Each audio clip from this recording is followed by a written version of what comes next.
Saiki omonge ngongkon salat 5 waktu puasa kuwi sing ngongkon sapa? Kuwi aturane menungso iki.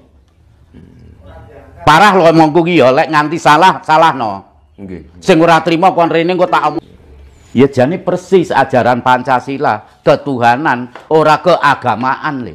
Jadi lek ketuhanan udah ndak membedakan siapapun, tapi lek keagamaan sik jotosan karo kancane dhewe. Itu kasunyatan. Apalagi siji agama ya tunggal agama jotosan kok. Nggih, Mbah. Leres niku. Halo sobat-sobat semuanya, jumpa lagi di channel Warta Kabar Baik. Selamat pagi buat yang menyimak video ini di pagi hari. Selamat siang, sore, dan malam buat yang menyimak di siang, sore, atau malam hari. Sobat-sobat, video-video di channel Warta Kabar Baik ini hanya dikhususkan bagi jiwa-jiwa atau orang-orang yang berpikiran terbuka ya. Bagi yang tidak berpikiran terbuka, skip aja deh. Oke, terima kasih semuanya. Jangan lupa subscribe, like, komen, dan share ya. Sampurasun, Rahayu Sagung Dumadi. Semoga segala makhluk berbahagia.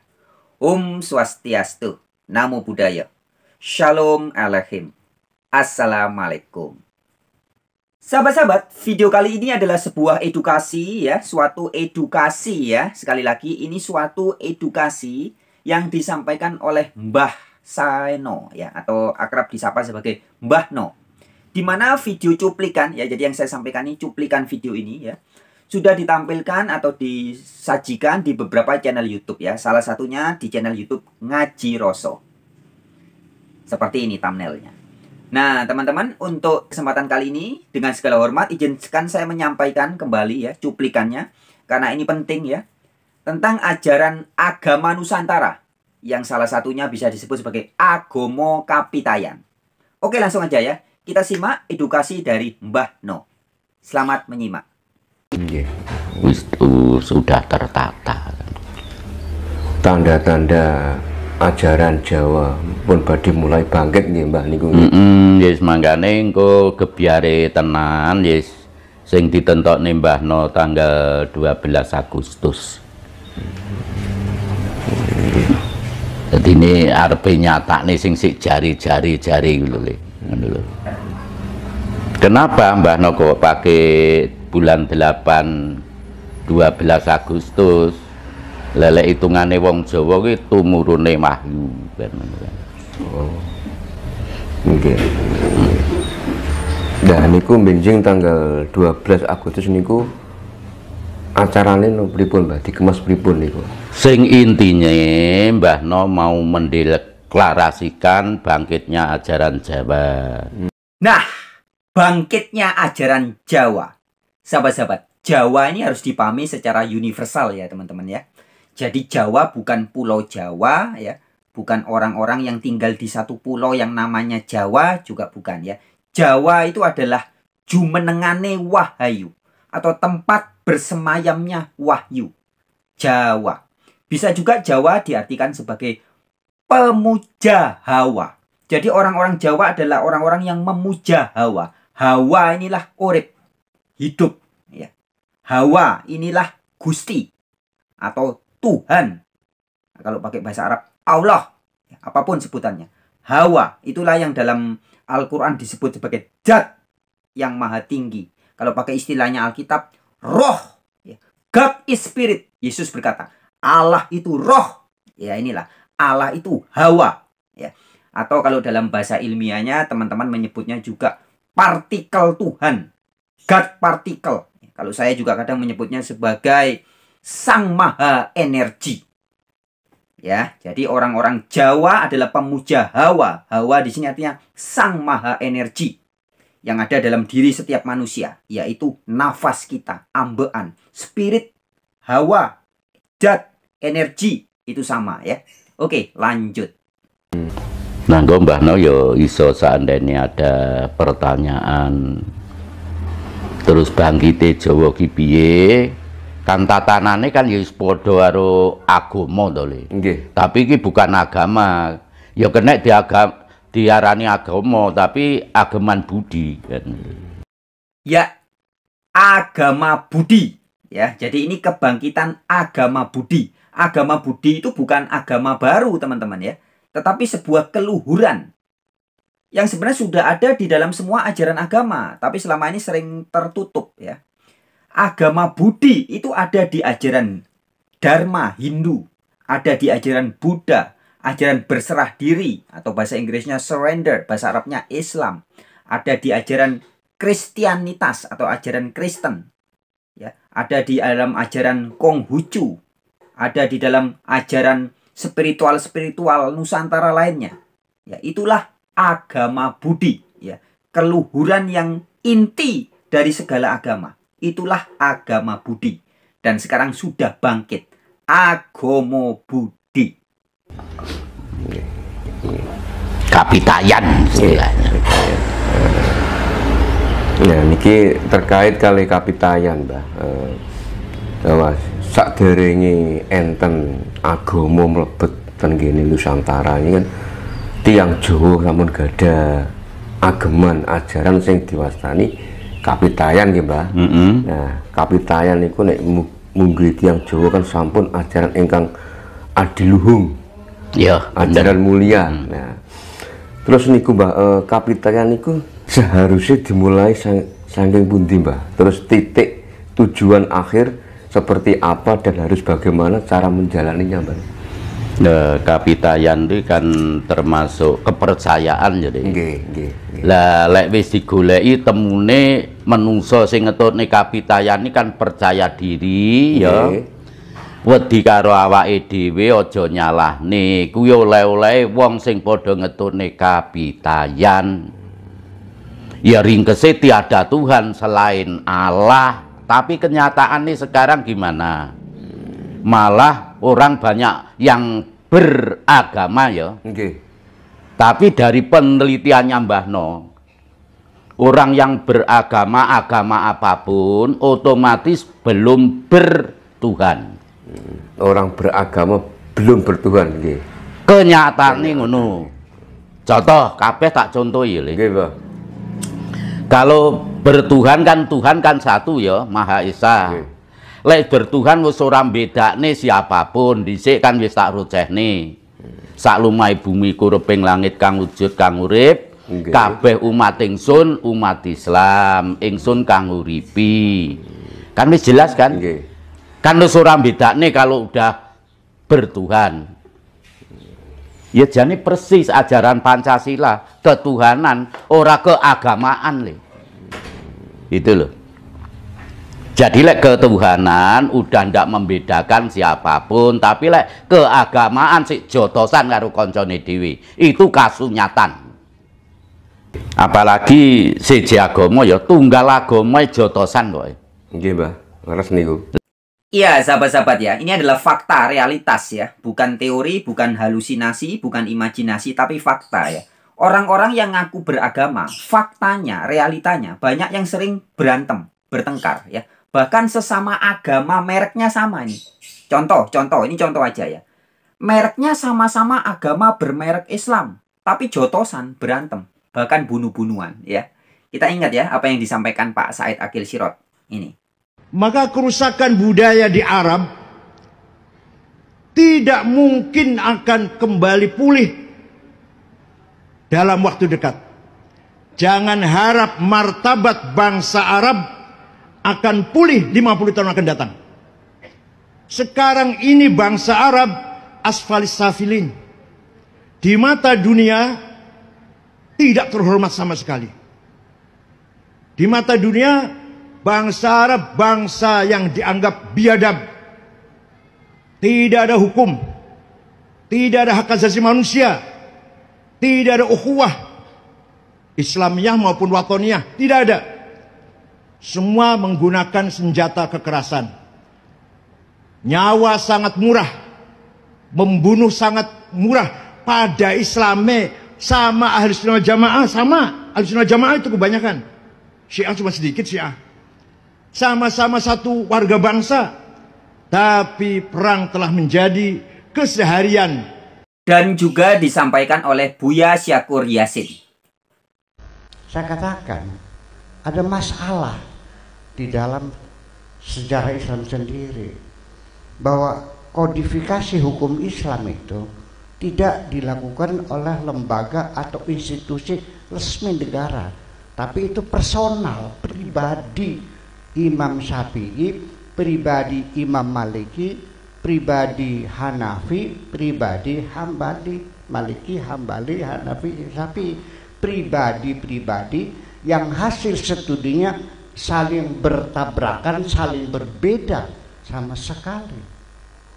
Pertengkaran antar umat Islam itu sudah dimulai sejak Nabi Muhammad meninggal dunia.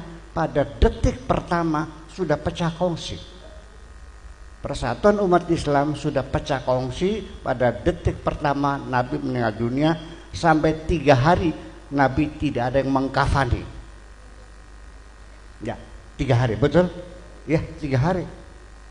Apa yang terjadi? Mereka rapat di Saqif Bani Sa'diyah, berebut khilafah. Dan hasilnya apa? Abu Bakarnya mati diracun, Umarnya mati dicubles, Utsman mati dibacok, Ali diinjek-injek, anaknya Husain dipenggal kepalanya buat bal-balan. Lah terus oleh-olehane Mbah No oleh ngono agama kuwi agama salah. Lho saiki lek dirungokne dulur-dulur sing ora trima kongkon rene lho. Mbah No tidak menyalahkan ya, mau aku luruskan. Tujuane Mbah No ya le nganti ngedekne Yayasan Pesantian Jawa di Patutur Tinaular-ini, yang intinya ingin menyatukan Nusantara bahkan dunia. Sak rilis saiki ya. Nggih. Eneke agama kuwi kangge tatanan karo tuntunan kan? Nggih, resmi. Terus negara nggawe undang-undang kuwi ya jajak kangge tatanan karo tuntutan. Lah terus nggawe sing diarani hukum pengadilan ya. Nggih. Lah kuwi pengadilan sing digawe negara kangge nuntut wong-wong kuwi mau nuntut antarane salah karo bener. Dituntut nang pengadilan, jelas ya. Nggih. Tapi babakan mati atawa bali kuwi ora wenange menungso le. Sing nata, sing nguripi. Mangkane antarane mati atau bali kuwi mau ora kena dituntut. Ngono lho. Tembunge sak karepku kok to, ngono kan. Nggih. Mangkane kan winginane ya wis tak gambarne donya ki mau ringkese enek 6. Siji sumber, loro punjer, telu karepku, 4 karepmu, 5 salah, 6 bener. Nah, tembunge kan 6 ya. Nganti ringkese sing gebyare dadi ngebaki jagat sumber dari 6 itu tadi. Lah 6 kuwi lek dijalani bisa nemai, bisa nemu. Saiki ngene lho, lek hitungan Jawa iki kok arepe ngrucehne angka ya. Iki saiki waktu jam kuwi. Jam iki garis tengah ya. Dadine 12, 6, 3, 9 kan garis tengah. Nggih. Dan di angka yang diomongne Mbah No itu lek dipingne 4 angkane padha le. Kuwi lho sing 12, 6, 3, 9 kuwi lek dipingne 4 angkane padha. Selain itu tidak bisa. 12, 3, 6, 9. Ayo saiki dirilis. 3 ping 4 pira? 12. 12 angkane 1 karo 2 oleh-olehane 3 to? Nggih. Lah terus saiki 6 ping 4. 24. 24 angkane 2 karo 4 6 to? Nggih. Sing 9 kali 4. 9 kali 4. 36, Mbah. 36 angkanya 3 dan 6 9. Yang 12 kali 4 tetap 12 nanti angkanya. Nggih. Kan 48 ya. Nggih. 48 jumlahnya 12. Itulah asnya. Lah jikukane angka sing tak omongke iki mau le, teko jikukane kerene dina 7, pasaran 5, sasi 12, wuku 30, taun 8, windu 4. Sing ora enek angka 9 karo 6. Winginane wis tak omongne. Angka 6 dan 9 itu angka keajaiban. Sing 9-ne manggene nang menungso. Kalau 6, Mbah, sing 6 pripun? Sing 6 ya perjalanane alam iki iso nemai, iso nemu. Nggih, nggih. Lah kenapa lek dihitung teko ibu bumi, bapa kuwasa, bapa rina bengi, mangkane posone wong Jawa jam 6, jam 12 sampai jam 6. Nggih. Temune 24. Angkanya juga 6. Nggih. Lah saiki diento-entoneh wong pinter le. Diambil dari Quran. Ayate lek ra kleru suwi 6666. Kuwi oleh-oleh njikuk teko ya gur terok-terok asline. Nah, tentang meniru ya teman-teman. Memang sebenarnya banyak ajaran dari Arab itu yang meniru, ya. Tapi dia meniru tapi nggak paham hakikatnya. Ya. Di beberapa video terdahulu juga sering saya ulas. Contoh tentang istilah surga. Di Al-Quran kan nggak ada surga. Di Al-Quran tuh tulisannya bukan surga, tapi jannah, taman atau kebun. Kemudian ada yang menyebutnya sebagai Firdaus. Sama. Kata Firdaus itu kan bahasa Arab, juga dari bahasa Yahudi, Ibrani. Ya. Ini berasal dari bahasa Persia. Paradise. Ya. Paradise ke bahasa Yahudi dan bahasa Arab menjadi Firdaus. Nah, Paradise itu sebenarnya dari bahasa Nusantara. Bahasa Sanskrit ya, bahasa Sanskerta. Paradesa, yang artinya tempat desa atau taman kebun yang indah. Itulah paradesa. Nah, kemudian diadopsi ke bahasa Persia kuno menjadi Paradise. Kemudian berkembang ke dalam bahasa Yahudi dan bahasa Arab menjadi Firdaus. Ke bahasa Inggris jadi Paradise. Ya. Ke bahasa Italia jadi Paradiso ya dan sebagainya. Itu sebenarnya dari Nusantara, dari paradesa. Nah, makanya kalau Anda baca di Al-Qur'an kan tidak dikatakan surga. Surga itu bahasa Inggrisnya kan heaven. Kalau Anda baca Al-Qur'an berbahasa Inggris, kata jannah yang ada di Al-Qur'an, di kitab Al-Qur'an itu bukan diterjemahkan sebagai heaven, tapi garden. Ya, garden itu taman atau kebun. Maka dikatakan di ayat Al-Qur'an ada sungai-sungai mengalir, buah-buahan, dan sebagainya. Itu kan semua suasana di Nusantara. Di mana di zaman Arab yang kering kerontang, padang pasir, itu air, sungai, tumbuh-tumbuhan, buah-buahan, itu digambarkan sebagai sebuah jannah yang sangat indah. Ya, jadi ini juga niru ya. Firdaus, jannah yang ada di Al-Quran, itu niru dengan paradesa atau paradise yang ada di Nusantara juga. Dan masih banyak contoh-contoh tiruan-tiruan yang lain. Mboten wahyu Mbah niku nggih. Bukan. Tiron-tiron nggih. Terok-terok. Terus juse piro 30 juz ya. Ku ya terok-terok teko buku 30.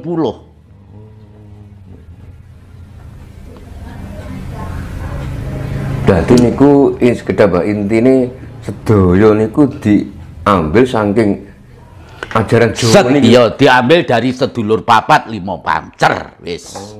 Jelas ya garis empatnya ya. Nggih, nggih. 12, 6, 3, 9 kali sedulur papat sama. Wis. Nah nggih Mbah niki terkait kali nek ten kene syariate ngendikan dewau sanjang kali enten 6.666 ayat. Nah niku nek ten kene syariate kan wahyu Mbah. Lah kula nggih mikir lah wahyu sakmono iki terus mosok barengan niku mudhun terus rupane iku merupakan apa tulisan apa suara kan masih menjadi tanda tanya Mbak. Lah yes mangkane kuwi ya yang dikatakan kitab ya. Nggih. Wis kitab agama apapun lho ya. Secara tidak langsung sampeyan di kode alam. Sampeyan iki diomongi asline kitab iki mau. Iki kabeh tafsir li, makanya tembungnya kitab. Nggih. Tafsir enggak? Tafsir, Mbah. Kiwengane Mbah No ngomong. Sak lumai bumi kureping langit, kalau masih bikinannya manusia bisa salah bisa benar. Makanya iso tembung 6 iki nemai iso nemu. Gegandengane wis ora lepas dari nemai bunga nemui cilaka. Wis enggak bisa terpisahkan. Dari kinodrate menungso sak donya iki mau salah dan benar. Nah, sakniki langsung malih ten kapitayan, Mbah. Nek ten gene Islami kan kewajibannya kan poso, sholat nggih, Mbah. Kan tiyang Islam nih. Nah, nek ten gene ajaran kapitayan niku wajibe niku nopo, terus pantangane nopo, Mbah? Sing boten angsal ten gene ajaran kapitayan niku. Ya lek kapitayan kuwi mau ringkes le malahan. Menungso sak donya iki kongkon nglakoni laku temen liwat dalan siji bener. Nggih. Kuwi diliwatnya ajarane Siti Jenar. Awalane kan Ismaya Jati. Nggih. Munduk mlaku Sabda Palon terus sekarang Siti Jenar le. Secara nggak langsung itu orangnya sama. Yes. Saiki omongnya ngongkon salat 5 waktu puasa. Kuwi sing ngongkon sapa? Kuwi aturane menungso iki. Parah lho omongku ki ya lek nganti salahno. Nggih. Sing ora trima kon rene engko tak omongi. Ngono lho. Wis akeh kiai kaji ustaz sing ngomong kata Allah yang mana? Lek Allah wujud aku percaya. Wis. Nah, sholat 5 waktu itu bikinan manusia, kata Mbah No ya. Saya sepakat teman-teman ya, dalam hal ini saya setuju dan memang faktanya begitu. Ya, maka kalau kita baca di Islam versi Imam Hanafi, Maliki, Syafi'i, Hambali ya, 4 imam ini kan membuat ritual-ritual sholat 5 waktu itu ya. Tapi sebenarnya teman-teman, sholat yang sejati itu kan komunikasi. Komunikasi antara Sang Pencipta, Tuhan yang sejati, dengan manusia atau makhluknya. Nah, ini yang disebut sebagai sholat, ya, komunikasi. Nah, sebenarnya komunikasi atau sholat yang hakiki itu terjadi setiap saat, teman-teman. Setiap saat. Maka saya sering kalau teman-teman saya kadang di teman-teman SMA ya, teman-teman sehari-hari tanya, kamu enggak sholat? Saya bilang, loh saya sholat setiap saat. Harus setiap saat. Kalau enggak setiap saat saya modar. Saya bilang gitu, saya mati. Loh, maksudnya gimana? Iya, sholat itu yang asli ya, adalah komunikasi Sang Pencipta dengan kita.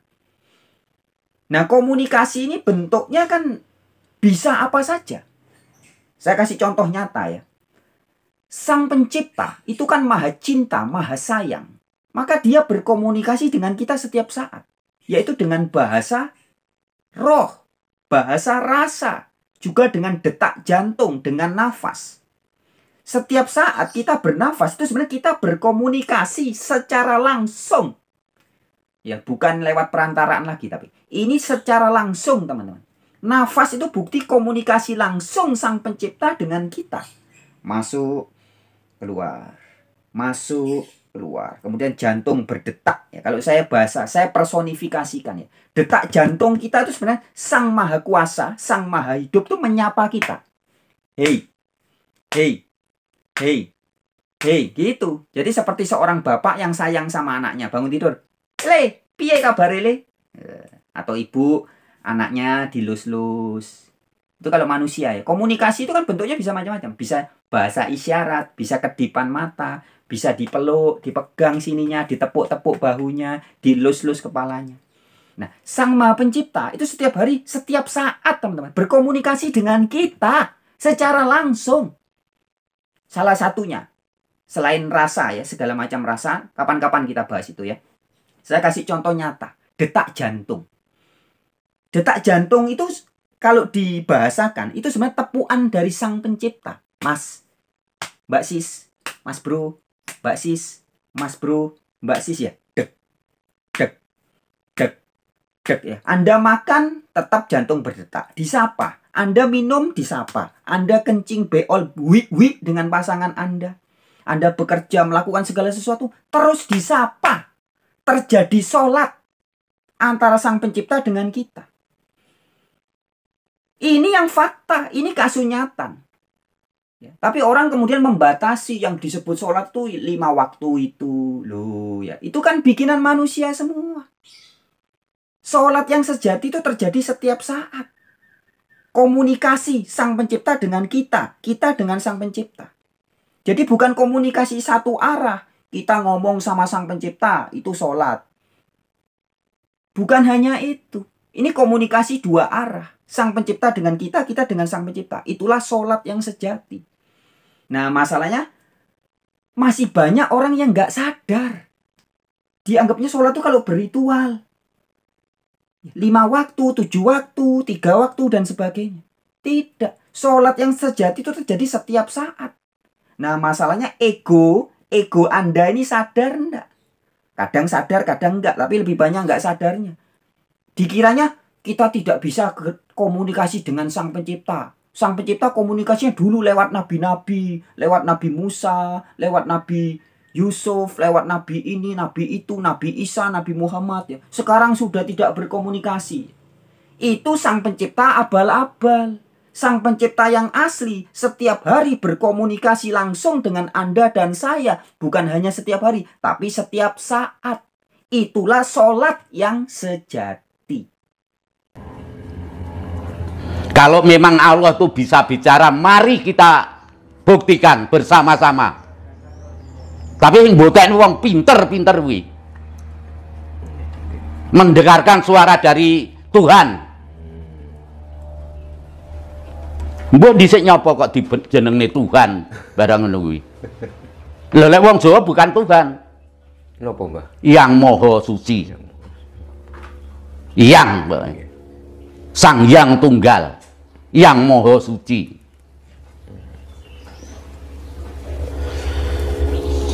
Tiang Jawa nek jenengi Tuhan itu kan nyebutnya kan Allah nggih, Mbah nggih, mboten Allah nggih. Allah itu gak lepas dari ajaran Siti Jenar ya. Makanya dulur-dulur ayo bareng-bareng Mbahno laku temen ya.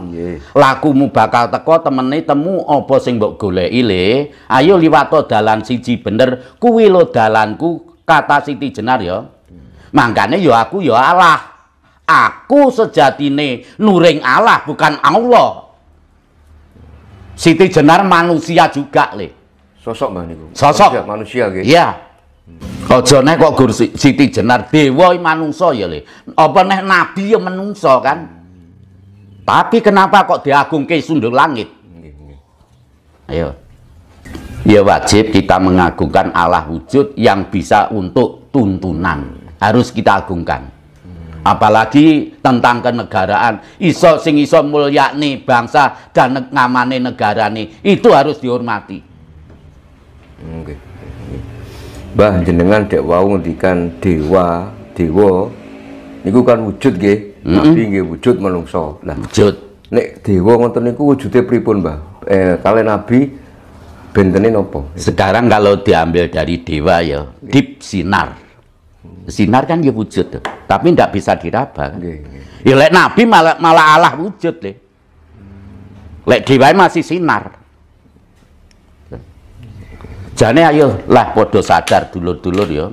Mbah No winginane kan ngrocehne tentang eneke Nur Muhammad ya. Nggih. Karo Gusti Ahmad antarane karo Imam Mahdi. Sing lungguhe nang menungso gitu lho. Nah, jadi ya sahabat-sahabatku, sebenar-benarnya kasunyatannya yang disebut sebagai Sang Pencipta atau Allah ya, atau God ya, atau Tuhan ya. Kemudian juga disebut sebagai Rasul, Nabi, Kristus, Malaikat ya. Itu semua ada di diri manusia. Diri manusia. Ini yang banyak orang kadang ndak paham-paham. Ya. Winginane kan tak rojehne, Nur Muhammad ki sing nguripi. Gusti Ahmad ki sing diuripi, rekene Gusti bagus sing ati, Ahmad ki sing iso mbedakne menungso kabeh iso mbedakne salah karo bener ya. Makanya jenenge Gusti Ahmad. Lah Imam Mahdi sing gerakne menungso sak donya sebagai imam. Lah imame salah, dadi salah, imame bener, dadi bener. Lah saiki lucu neh le.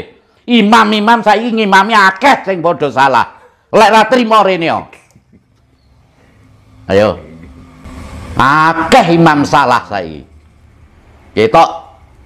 Jadi imam itu sebagai panutan. Imam yang menggerakkan manusia ini. Menggerakkan di bidang bekerja, menggerakkan di bidang sing kena diarani salat mau kan ngono. Lho, tapi le seandainya Gusti Allah ada perintah aku sembahan, bendina mbahno jentat-jentit. Tapi bagi Mbah No sebagai orang Jawa, sembayange diarani Jawa, muji nang hawa sing nguripi mlebu metu lho. Jawa memuja hawa, ya, Jawa. Jadi yang dipuja itu yang setiap saat energi Sang Maha Energi yang masuk ke diri kita. Disebutnya hawa, zat yang maha tinggi, atau spirit ya. Kalau di Alkitab Allah itu roh. Ya ini yang dimaksud, Allah itu roh. Hawa ini yang menguasai kita setiap saat. Dia masuk, keluar. Masuk, keluar, nggak balik lagi, nggak masuk lagi. Selesai kita. Selesai jadi manusia. Modar. Ya jelas ya lek ditinggal metu mlebu warung metu iki modar kabeh ya. Nggih. Ya wis. Ya sembayangnya tiang Jawa wonten niku pripun, Mbah? Ya lek terap-terapane wong Jawa sing penting ya wis meneng lungguh ya. Nggih. Mangga lek bersama-sama diatur umpama madhep ngetan kabeh, lek sila kabeh. Kalau sendirian orang ngangge aturan. Wis.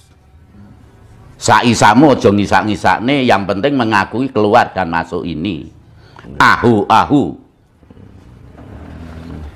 Adam Hawa. Wis sering tak omongke to, mlebune Adam metune Hawa. Wis kena sing diarani angin ya kena, ambekan ya kena kan. Wis ketok to sing iso ngobahne wit-witan. Ya, teman-teman ya. Jadi yang disembah oleh para pelaku atau pengamal ya. Pelaku agama Kapitayan, ya. Agama Nusantara, agama Jawa. Yang disembah adalah nyata. Kalau mau disebut sebagai God atau ilah atau Allah atau Tuhan. Tuhannya ini Tuhan yang nyata. Kasunyatan. Yang setiap hari betul-betul bersama kita. Kuasanya memenuhi diri kita dan ngebei jagat raya. Memenuhi alam semesta. Tadi disampaikan oleh Mbah No ya. Boleh disebut sebagai ambean atau nafas ya. Itulah Sang Maha Kuasa yang asli. Ya. Ini nyata, teman-teman. Nah, sebagaimana juga sebenarnya hal yang sama ini kalau kita memperhatikan kitab suci ya, kitab buku. Misalkan di Bible atau di Alkitab, itu juga dijelaskan bahwa yang disebut sebagai Allah Bapa ya, itu berada di dalam diri manusia. Bersama-sama manusia. Itu kata Yesus ya. Dan kalau Anda memperhatikan atau Anda mungkin menjadikan Al-Quran ya, Al-Quran yang buku ya, bukan Al-Quran yang alam semesta ya. Karena Quran itu artinya bacaan. Bacaan Quran yang benar sejatinya itu ya alam semesta ini. Jadi kalau mendung, oh itu tandanya mau hujan. Kalau tanah longsor, banjir, berarti itu bahasa alam ya, bahasa Quran ya. Bahasa Sang Pencipta memberitahu kita bahwa ada yang nggak beres ini. Ya mungkin ada penebangan liar atau manusia tidak menjaga ekosistem, tidak menjaga keseimbangan alam. Maka firmannya berbentuk bencana alam dan sebagainya. Itulah Quran yang sejati. Nah tapi bagi Anda yang mungkin menjadikan Quran yang berbahasa Arab yang kemudian diterbitkan jadi buku-buku dan diterjemahkan ke dalam berbagai bahasa ya. Ada di bahasa Indonesia juga ya. Teman-teman bisa lihat di dalam surat 50 ya. Surat Qaf ayat 16. Itu jelas sebenarnya. Sudah jelas sekali di situ diberitahu. Kami lebih dekat dari urat lehermu. Jadi orang bingung. Gusti Allah yang lebih dekat dari urat leher ini mana? Apakah darah? Atau paru-paru? Jantung? Atau otot? Daging? Sum-sum? Atau apa? Padahal iki cetha welo-welo teman-teman ya. Yaitu nafas. Ambekan. Nafas inilah kuasa Allah atau Allah yang berada dalam diri manusia. Yang nyata ya nafas ini. Kita tidur, kita ngakuin segala sesuatu, dia tidak pernah pergi. Masuk, keluar. Begitu masuk, terus keluar dan tidak balik lagi. Apa yang terjadi? Modar ya, alias jadi mayat. Jadi nyata. Ya. Sang pencipta yang sejati yang setiap hari bersama kita, yaitulah nafas kita itu. Nah, makanya kalau Anda baca juga di dalam Al-Quran surat ke-57 ayat 4. Itu juga ditegaskan. Ya. Dia bersama-sama denganmu dimanapun kamu berada. Jadi Gusti Allah, kalau Anda mau pakai bahasa Arab ya, atau Sang Maha Suci, Sang Maha Hidup itu bersama-sama kita dimanapun kita berada. Nah, Anda mau pergi ke WC, pergi ke masjid, ke gereja, ke pura, ke wihara, ke hutan, ke kota, kemanapun, naik mobil, naik pesawat, di atas kapal, dia bersama-sama kita. Apa yang selalu bersama kita? Nafas. Ya. Jadi wujud Allah yang nyata itu ya nafas kita itu. Makanya barang siapa yang bisa betul-betul merasakan dan mengenal nafasnya, pasti mengenal Tuhannya.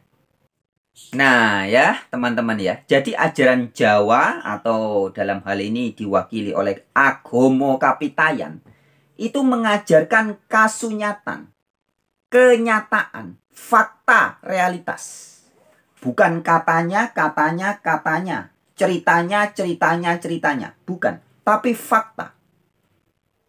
Ketika agama Jawa, agama Nusantara, atau agama Kapitayan memberitahu kita tentang adanya Sang Maha Suci, Sang Maha Kuasa, itu nyata bisa dibuktikan. Moho kuoso, ayo. Nyata. Dia berwujud sebagai nafas. Tumbuh-tumbuhan hidup. Mau tumbuhan besar, kecil, tua, muda, semua dikuasai oleh nafas. Manusia, suku bangsa apapun, baik beragama, tidak beragama, teis maupun ateis, besar, kecil, tua, muda, cewek, cowok, semua dikuasai oleh Sang Maha Kuasa. Apa itu? Nafas, ambekan. Jelas. Tidak berhayal Sang Maha Kuasa nun jauh di sana, rumahnya di Mekah, atau di Yerusalem, atau di sono, di sana. Enggak. Nyata. Setiap hari menguasai diri kita. Itulah nafas. Begitu dia masuk, keluar. Masuk, keluar, nggak balik lagi. Modar kita. Nggak lagi jadi manusia. Nyata kan? Jelas kan? Itulah ajaran Kapitayan, ajaran Nusantara. Memberitakan Tuhan yang nyata-nyata ning nyoto. Cetha welo-welo. Bukan konsep, bukan teori, bukan ceritanya-ceritanya, bukan katanya-katanya. Oke sahabat-sahabat pemerhati channel Warta Kabar Baik. Terima kasih sudah menyimak video ini. Sampai jumpa di video yang lain. Tetap semangat ya. Salam Rahayu Sagung Dumadi. Semoga segala makhluk berbahagia. Nusantara bangkit. Dulu awalnya saya Islam, mohon maaf ya, ini saya ceritakan apa adanya, tidak saya tutupi, tidak saya paparkan. 2010 sampai 2018, tapi saya belum bisa menemukan kenyamanan yang sangat luar biasa seperti hari ini. Akhirnya di 2018 saya beralih ke rohanian. Di situ saya sebenarnya sudah merasakan kenikmatan, tetapi 4 bulan ini saya mengikuti channelnya Mas Hendra. Setiap kali saya mendengarkan acaranya Mas Sunan, saya sampai gemetar. Saya merasa tersentil. Saya merasa bahwa dulu pemikiran saya itu Tuhan itu ada di dalam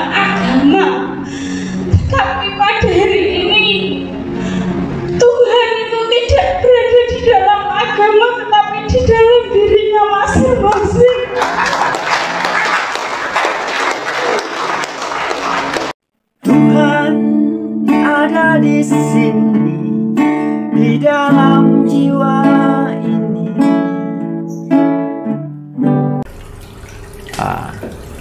Nah itu Tuhan itu tidak untuk dicari atau ditemukan, tapi dirasakan. Dirasakan, iya.